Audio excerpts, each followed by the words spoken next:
Panglima Komando Daerah Perang I3 Ndugama.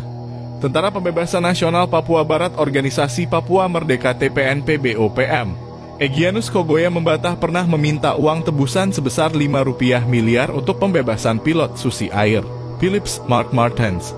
Pernyataan Egyanus Kogoya tersebut diketahui dari video pendek yang beredar melalui sosial media.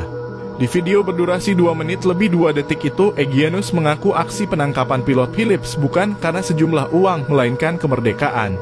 Saya tangkap pilot itu hanya mau merdeka, saya tidak pernah minta uang tebusan seperti berita yang beredar, tegas Egyanus. Lebih lanjut dia mengatakan negara mau memberikan uang 5 miliar rupiah ataupun lebih, mereka tidak akan menerimanya.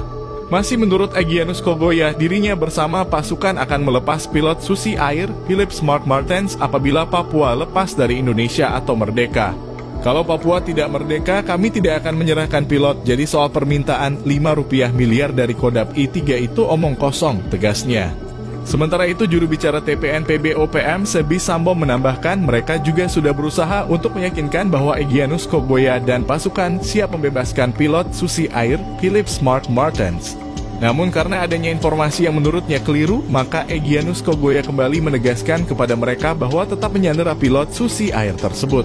Oleh karena itu, kami harus kerja keras lagi untuk lobi Panglima Egyanus Kogoya dan pasukannya, supaya pilot asal Selandia Baru itu bisa diselamatkan, ujarnya. Sementara itu, Presiden Republik Indonesia Joko Widodo, dalam kurung Jokowi, saat berkunjung di kota Jayapura, Provinsi Papua mengatakan hingga kini pemerintah sedang dan terus berupaya melakukan pembebasan pilot Susi Air tersebut. Bahkan secara khusus, Jokowi menggelar pertemuan tertutup bersama aparat TNI, kepolisian, dan sejumlah kepala daerah di tanah Papua, salah satunya membahas upaya pembebasan sang pilot itu.